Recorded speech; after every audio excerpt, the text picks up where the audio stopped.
when you look ahead to a new year, 2026, there's this tension that hits almost all of us. Mhm. On one hand, you've got that electric feeling of possibility, a clean slate.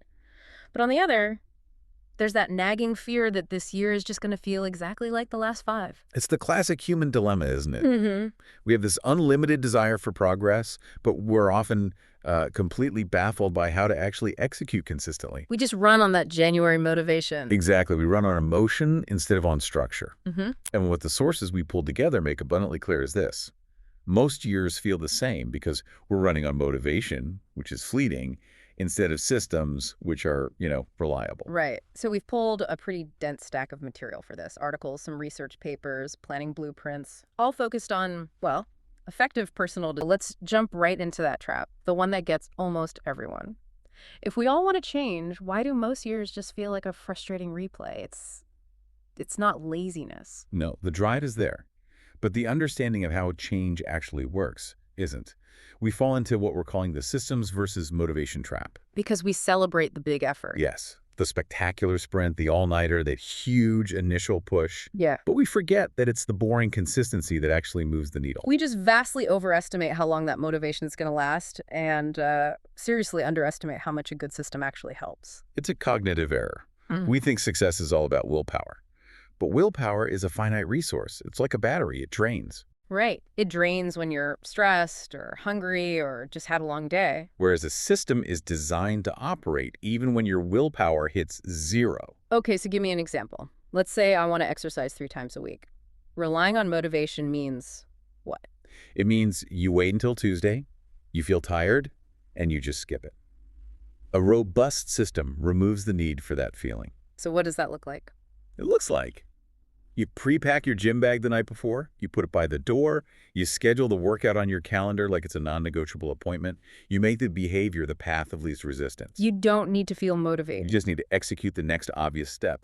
That's it. And we just don't do that. We set these huge goals, launch the business, run the marathon, but we have no system, no identity shift, and so no follow-through. And we skip the most important step.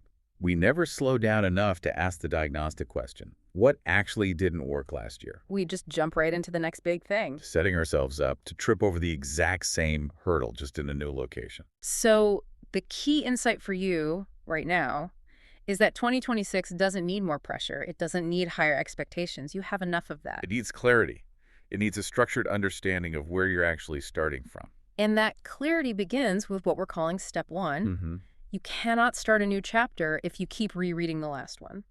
So before you plan anything for 2026, you have to process 2025. You have to. The research is so clear on this. This is about taking the wisdom forward, not the baggage. It's a mental bandwidth exercise. Explain that. What do you mean by bandwidth? Think of your mind like a computer with 100 tabs open from last year. Unresolved frustrations, uncelebrated wins, unclear lessons. If you try to run your 2026 operating system with all those tabs open, The whole thing just runs slow. it runs slow. You have to clear that cognitive overhead. We avoid it because we think it means judging ourselves, right? We think reflection is just beating yourself up. When it's the exact opposite. It's about gaining perspective so you can adjust your strategy. It's not about the results, it's about the method. So let's guide you through the reflection exercise that the most effective planners recommend. 3 questions. And you need to approach them with curiosity, like an analyst, not a self-critic. Okay, first question. What genuinely worked in 2025? And go beyond the obvious wins here. Yeah, we're looking for small behaviors, the things you were proud of. Maybe it was the 2 months you consistently woke up at 6 a.m. Or that one conversation you handled with, I don't know, unexpected grace. You're just cataloging the small systems that actually paid off. Okay, second question. This one is critical for elimination. What drained you? What felt heavy or misaligned? This is where you find the friction. Exactly. Was it a specific relationship? Was it chasing an old goal that you realize you don't even care about anymore? That friction is the greatest destroyer of consistency. And the last one, which is maybe the most powerful, what lesson kept showing up in 2025, whether you listened to it or not? That recurring theme, that nagging feeling, it's not random noise. It's your subconscious handing you the syllabus for the next year. Maybe the lesson was that you need to delegate, but you kept trying to do everything yourself. Or that you work better with one core project, but you kept scattering your energy across 5.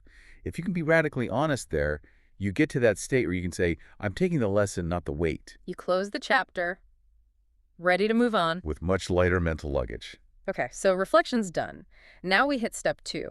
And this is where I think the whole architecture of planning usually just collapses for people. They focus on what they want, the goal, instead of who they need to become, the identity.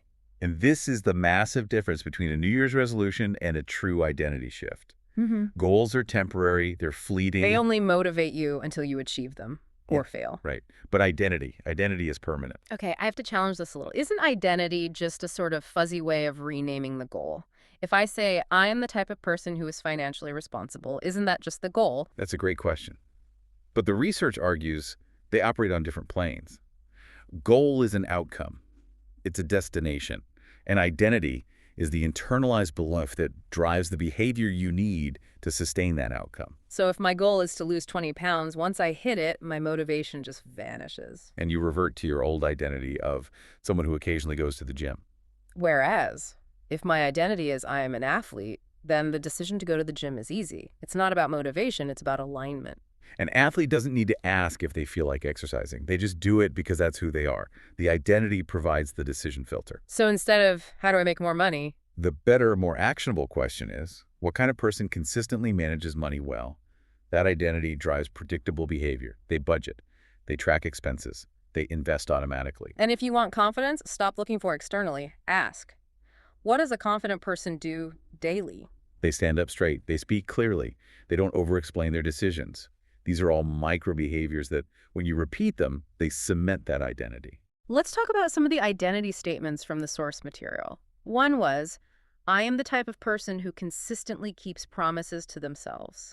That one is foundational, because if you break promises to yourself, every other habit just fails. Or this one, which I love, I am the type of person who has uncomfortable conversations early. That saves so much future stress. You just address the friction right away. And my favorite, I am the type of person who chooses long-term peace over short-term comfort. That is the ultimate decision filter for everything, from staying up too late to making an impulse buy. Once that identity is locked in and you know who you're becoming, every decision gets radically easier. You just ask, would the person I am becoming do this? Exactly. The identity shift is the engine. Right. Now we move into the mechanics of change steps 3 and 4. Building the routine that identity requires. Right, let's simplify the execution. People get overwhelmed by the idea of building like 20 new habits. Totally unnecessary. The material shows you only need 3 consistent core habits that actually stick. We call it the integrated systems matrix. Okay, break that down. You need one for the body, one for the mind, and one for the future. For the body, the focus is on foundational energy, right? Movement, sleep, nutrition. Just pick one simple habit. Maybe it's hitting your bedtime 3 nights a week, or a 10-minute walk after dinner, something simple. Okay. For the mind, this is about mental capacity. Journaling, reading, meditation. 10 minutes of silent sitting or reading 10 pages of a book every day, something that expands your cognitive capacity. And finally, one for your future.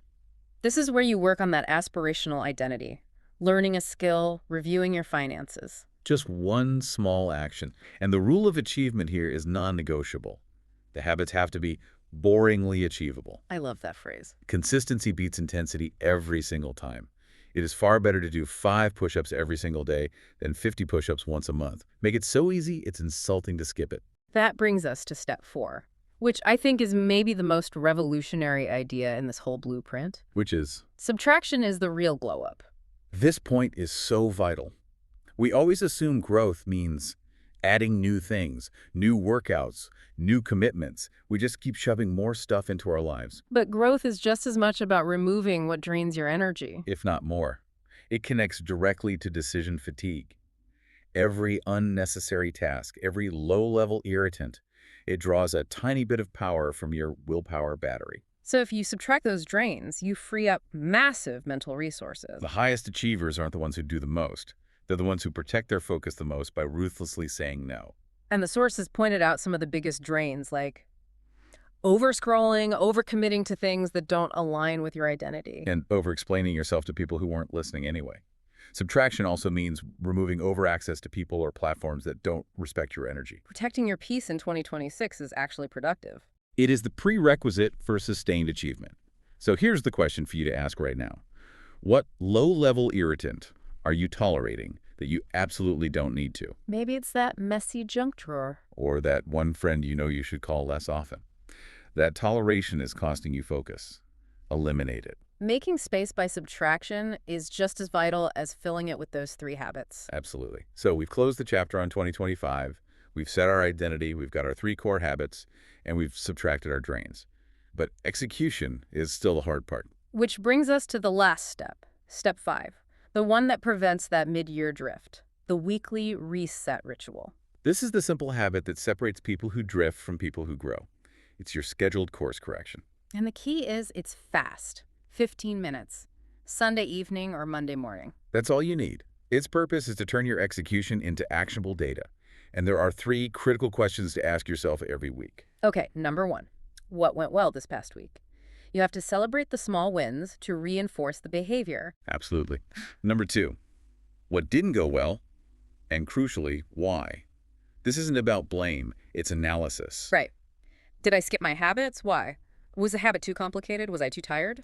You identify the root cause so you can adjust the system, not beat up the person. And finally, number 3, what is the one priority this week? Just one, not 10, not 3. One main thing that moves you toward that 2026 identity. And this ritual just keeps small problems from becoming big regrets. It forces you to course correct immediately, ensuring you maintain that boringly achievable consistency. This entire blueprint requires one last, powerful psychological pivot. Yes. Here's the final mindset shift that changes everything. If you're struggling to start, stop asking that fear-based question, what if I fail? It's paralyzing. Failure is always possible. So instead, start asking the much more provocative question, what if I stay exactly the same? Oof, that hits differently. Time will pass anyway, that's guaranteed. The clock will turn on December 31st, 2026. The real question is, who will you be when it does? 2026 doesn't need perfection. It needs honesty and consistency. Brutal honesty in the reflection and relentless, boring consistency in the execution. So before you do anything else, we want you to write this sentence down right now. Use it as your anchor for the year. By the end of 2026, I'm proud of myself because... And then fill in that blank with a behavior, a feeling, or an identity that you'll have cemented with these 5 steps. Then start acting like that version of you today. Your best year doesn't start January 1st. It starts with a decision right now.